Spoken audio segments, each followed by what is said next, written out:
डालें नहीं यार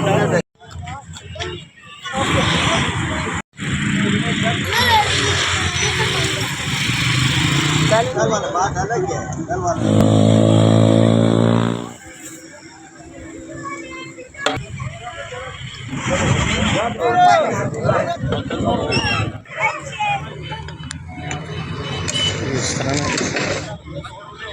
बिस्मिल्लाहिर्रहमानिर्रहीम जी। आज जो हमारे अकब में आप दस्तरखान देख रहे हैं, जो सजा हुआ दस्तरखान, उसके जनाब मेज़बान जो है हमारे साथ मौजूद हैं, कर्नल रिटायर्ड फ़र्रुख मलिक साहब। बहुत ज़्यादा शुक्रिया, आपने हमें फिर इस दफ़ा हमें बुलाया है आज। बल्कि 2 साल कबल भी हम यहाँ पे आए थे और कवरेज की थी। आप तब से माशाल्लाह तसलसल के साथ यहाँ पर दस्तरखान सजा रहे हैं सर, और पाकिस्तान हाउस के नाम से आपका यहाँ न्यू सिटी वाह कैंट में माशाल्लाह आपका घर भी है। तो सर ये हमें बताएं सबसे पहले कि ये दस्तरखान जो सजाते हैं तकरीबन कितने मेहमान आपके दस्तरखान पर रोज़ाना की बुनियाद पे होते हैं सर? आसम भाई बहुत मेहरबानी आपकी कि आप तशरीफ़ लेकर आए। और ये अल्लाह ताला का करम है कि गुज़िश्ता जब मैंने घर बनाया था तो मेरे जहन में ये जो पार्क था, इस पार्क को इस्तेमाल करने का एक वो आइडिया था या मकसद था, और वो यही था कि इसको किसी नेक मकसद के लिए इसको काम में लाया जाए। ठीक है माशाल्लाह। तो जब से ये घर, जब इसकी कंस्ट्रक्शन स्टार्ट हुई थी, बना भी नहीं था, तो तब से ये अफ्तार वाला चक्कर चल रहा है। ठीक है और ये अफ्तार दस्तरखान तकरीबन गुज़िश्ता अभी 5 साल हो गए हैं, लगातार चल रहा है। और अल्लाह ताला का करम है कि ये इसमें ये बढ़ते ही जा रहा है। और दूसरा बढ़ने की वजह यह है कि मुल्क में आपको पता है जो महंगाई का तूफ़ान आया हुआ है और लोगों के जो हालात हैं वो ज़रा गंभीर हैं और टाइट हैं, उस वजह से जो रोज़ादारों की और मेहमानों की तादाद भी बढ़ती जा रही है।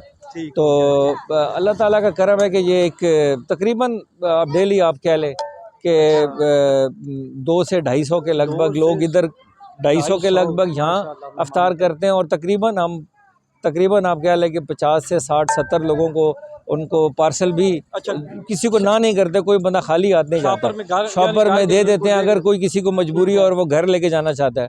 अक्सर आप देखेंगे कि ख्वातीन भी आती हैं, फैमिलीज भी आती हैं, वो भी लेके जाती हैं, तो किसी को इस तरह रोका नहीं। अच्छा सर ये बताएं कि यहाँ देख रहा हूँ मैं कि यहाँ पे कोई बिरयानी, मुर्ग बिरयानी है, इस तरह पुलाव है, क्या मेन्यू में क्या होता है थोड़ा सा? अच्छा, नॉर्मली तो फ्रूट होता है जिसके अंदर अभी हम आजकल खरबूजा और सेब होता है और खजूर साथ होती हैं, और उसके बाद रूह अफ़ज़ा होता है। और चावल इसलिए रखते हैं, ज़्यादातर अभी तक हमने चावल रखे हैं, लेकिन उसका ये है कि चावल को मैनेज करना थोड़ा इजी होता है। और क्योंकि ज़्यादा लोग हैं, अगर हम सालन करें तो फिर बाद में बर्तन और उनका संभालना और मैनेज करना, सफाई, वो थोड़ा सा मुश्किल हो जाता है, क्योंकि ठीक है। अच्छा यानी कि ज़्यादातर चावल वगैरह वो चावल ही होता है। अच्छा सर मुझे बताएं, मैं देख रहा हूँ जैसे कि आज भी कम हो गई, ये 3 देगें आई हैं यहाँ पर तकरीबन डेली जो है वो पहले 2 दिन हमने 2-2 देगें की हैं।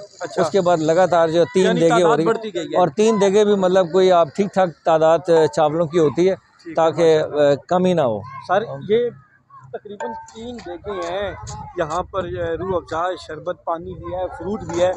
ऑलमोस्ट रोज़ाना का ख़र्चा तकरीबन कितना हो रहा है सर ये बताएं? मतलब आसम भाई चावल की किस्म पे डिपेंड करता है कि क्या पकाया जाए। तकरीबन आप क्या लें कि 35 से 40 के दरमियान, 35 से 40-42 हज़ार रुपया तकरीबन रोज़ाना लगता है। अल्लाह ताला करम करता है और रूटीन चलती रहती है। सर ये देखें ना, ये बड़ी अमाउंट है, छोटी अमाउंट नहीं है। तो सर ये कैसे मैनेज करते हैं आप? अपने दोस्त हैं, कोई रिश्तेदार हैं, खुद से पॉकेट में क्या मामला आता है थोड़ा सा बताएं? असल में ना मैं ज़्यादातर जो है ना बाहर के जो मेरे रिश्तेदार या बाहर के दोस्त हैं, मैं उनको टारगेट करता हूँ, और अल्लाह ताला का करम है कि वो काफ़ी हेल्प करते हैं। पिछले साल की मैं मिसाल देता हूँ कि बहुत मैंने थोड़ा सा प्रोएक्टिव अप्रोच की थी, तो जो रमज़ान शुरू होने से पहले ही मुझे लोगों ने, दोस्तों ने इतने पैसे भेज दिए थे कि पूरा रमज़ान गुजर गया था। तो इस दफ़ा मैंने कोई इतनी ज़्यादा वो नहीं की, लेकिन फिर भी अल्लाह ताला का करम है। सर हम देखते रहते हैं कि आप और जो इस तरह के सोशल इदारे हैं उनके साथ भी अटैच है। मैं देखता रहता हूँ बच्चों को स्पेशली, कभी भाट कढ़ाई पे आप लेके जा रहे हैं, कभी इस तरह उनको कपड़े लेके, ये सारी एक्टिविटी वो भी सर जरा। आसिम भाई ये अल्लाह ताला का करम है, और मैं कहता हूँ अल्लाह ताला का बहुत बहुत शुक्र है कि लोग आपके दर पे आते हैं, आपसे मांगते हैं, और मांगने वाले को कभी वापस नहीं। मैं आज ही बैठा हुआ था हाजी बाबर के साथ, तो यही जिक्र हो रहा था, तो बाबर की आदत है, मैंने ये काफ़ी चीज़ें हाजी बाबर से सीखी हैं। अच्छा माशाल्लाह। और वो आजकल थोड़े हालात उसके टाइट है, लेकिन एक वक्त था कि जो वो पूरे टेक्सला में जितना दरिया दिल वो है शायद ही बड़े कम लोग हैं। लेकिन अब जो अल्लाह ताला का करम है और अल्लाह ताला देने वाला है, और मेरा ये नज़रिया है कि आप अल्लाह ताला की राह में खर्च करें तो कभी भी अल्लाह ताला आपको नाउमीद नहीं करता, और आपको पता भी नहीं होता कई जगहों से ऐसी ऐसी जगहों से सबब बन जाते हैं जो कि आपके बिल्कुल आपके ज़हन में भी नहीं होता। और सर ये 30 दिन माशाल्लाह जितने तकरीबन 30 दिन, आखिरी एक दिन छोड़ देते हैं क्योंकि लोग ज़्यादातर अपने घरों को चले जाते हैं, छुट्टियों में चले जाते हैं। तो तकरीबन लास्ट टाइम ही हमने 29वें रमज़ान तक किया था।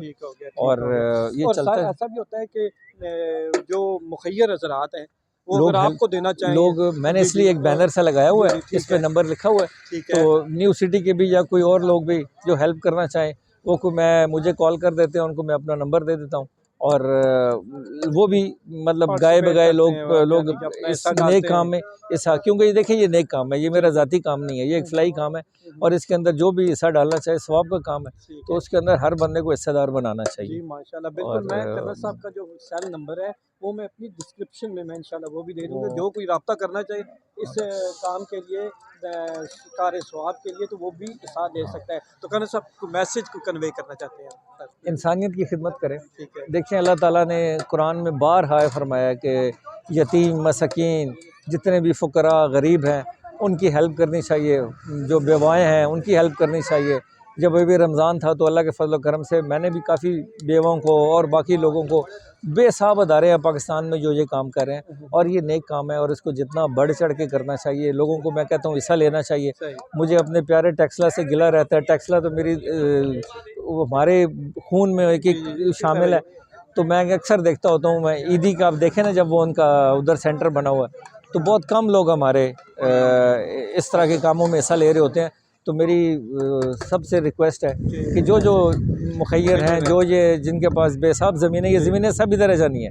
कब्रिस्तान आला और जीरा कब्रिस्तान भरा हुआ है बड़े बड़े सेटों से, सब इधर रह गया। अब तो कितने लोग आपको दुआ पढ़ते हुए नज़र आते हैं। आने वाली नस्लें शायद इससे भी कम हो जाएंगी, लोग बाहर जा रहे हैं, इधर नहीं होंगे, टेक्सला छोड़ के बाहर शिफ्ट हो रहे हैं। तो मेरा सब के लिए पैगाम है कि सब इधर ही रह जाए, सब इधर ही रह जाए। रहना है तो अल्लाह का नाम रहना है, आखिरत के लिए अपना सामान आखिरत के लिए हिस्सा डाल के जाएं और इंसानियत की खिदमत करें। जो इसमें जो है वो, तो अल्लाह ताला करम करे। बहुत मेहरबानी आपकी, और मेहमान नवाजी का, नहीं बड़ी मेहरबानी, का भी बहुत मेहरबानी, इंशाल्लाह जी, बड़ी मेहरबानी।